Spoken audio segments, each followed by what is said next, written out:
Most students don't fail interviews because they are unqualified. We fail because we don't know how interviews actually work. And honestly, that's normal. No one teaches us this stuff. But today, I'm sharing 5 must know interview tips to get hired as a student. I'm no expert, but after attending multiple successful interviews for universities, scholarships, and internships, I have realized something. Success isn't just random, it follows a pattern. So, let's dive in with our first step. The interview starts before you walk in. Most people think that the interview starts once the call is live or when we shake hands with the interviewer. Wrong. It starts days before you even step into that room. There is something called the amygdala, which is a part of your brain that processes fear. And this amygdala is sending your body into fight or flight mode. Therefore, your brain sees interviews as a threat. And that's when your heart races, your hands sweat, and you forget everything you have prepared, right? Confidence does not magically appear, it is built up over time. So if you show up anxious, stiff, and second guessing yourself even before the interview starts, you're done. So, how do we actually go from this nervous mode to control mode? So, there are two things you can do to take control of this situation. First is to visualize the situation. Studies have shown that visualization helps CEO, athletes, and performers keep calm. So, all you have to do is close your eyes, think about the situation, play it out in your head, imagine yourself walking confidently and answering questions in a very calm and composed manner. It sounds small, but visualization helps rewire your brain to see this kind of situations as normal instead of terrifying and stressful. And the second thing we can do is prepare for rejection, but do not fear it. Here's the truth: interviews aren't about proving you're perfect. No one is perfect. If you don't get the job, it's not a reflection of your worth. It just wasn't the right fit for you. So, the best way to remove the fear of rejection is to expect it, embrace it, and move on. So, the key takeaway here is mental preparation beforehand and expecting that rejection is not the end. And once you feel like this, you will instantly be in control. And speaking of finding the right opportunities, if you are a student looking for scholarships or universities abroad, you need help crafting a standout CV, or you want expert feedback on your motivation letter, I offer personalized consulting services to get you ahead. All for a small fee, you can get expert help. All you have to do is visit my website in the description.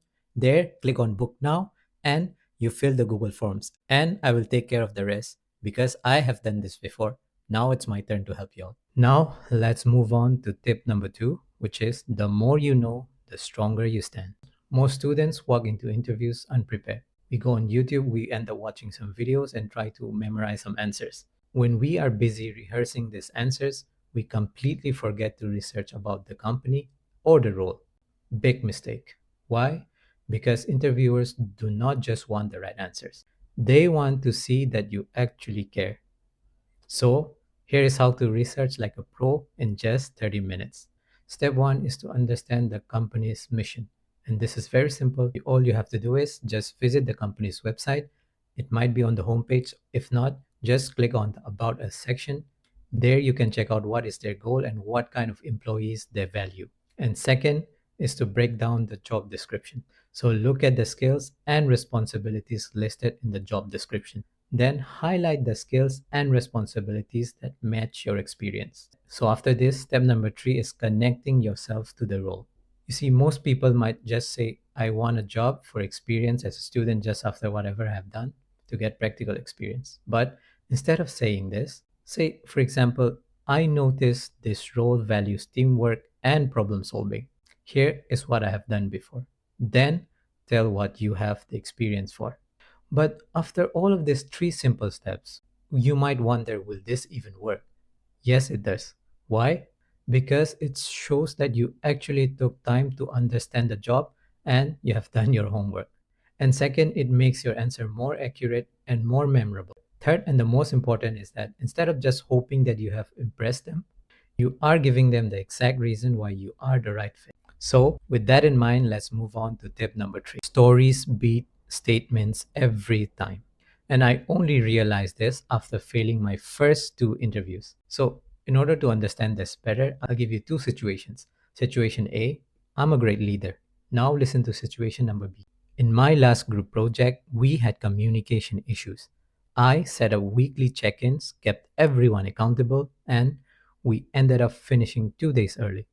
So, after hearing this, which sounds more convincing, A or B? The answer is obvious. It's the B, the second one. So, the key here is using the STAR method. And what is STAR method? In STAR method, the S stands for situation, like what was the challenge? And T stands for task. What was your role? And A stands for action. What did you do? And R, the most important, result. What changed because of your actions? You see, after hearing this real life example and my visual demonstration, I hope this is very clear to you. And there's three reasons why this works. First is that it proves your skill with an example, right? And second is that it sticks in the minds of the interviewer. When you give real life example, it's lots in the minds of the interviewers. And third, and the most important, is that this sounds way more convincing than just saying, I'm hardworking. If that is helpful to you, let's go on to tip number 4. How you say it matters more than what you say.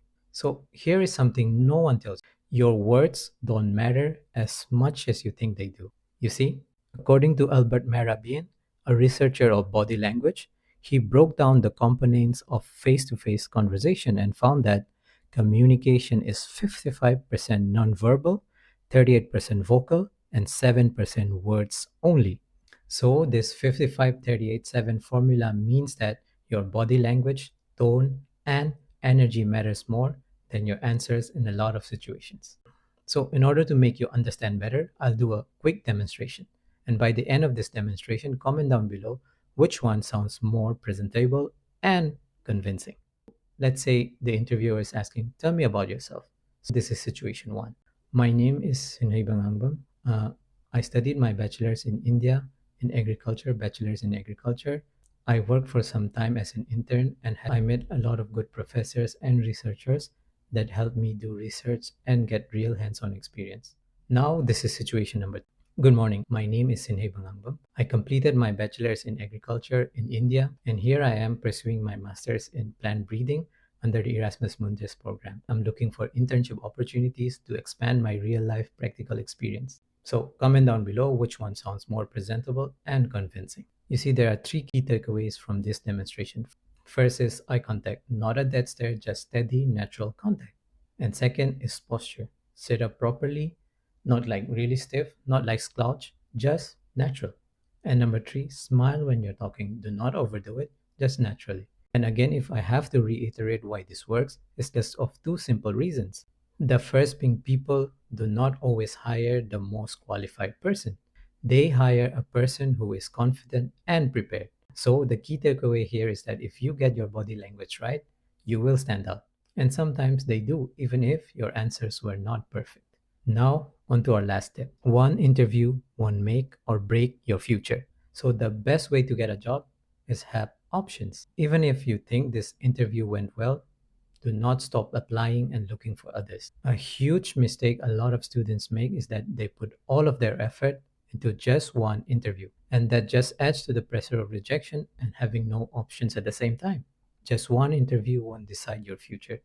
Your consistency does. And we are almost at the end of this video. And before we end this video, let us do a quick recap so that it refreshes your memory. First is that the interview always starts before you walk in, days before. And when you are in a situation like this in an interview, you might get nervous. So you should always shift from this nervous mode to control mode. And second, the more you research, the better your answers. And third is that stories beat statement all the time. Remember that STAR method, do not forget to use it. It's very simple. And number 4 is that your body language matters a lot, even sometimes more than the actual answers you give. And lastly, no single interview defines your future. Keep applying, keep improving. But before any interview, eating the right breakfast can help you remember things and keep you calm. So here is a video about 7 brain boosting foods you need now. Feel free to check it out.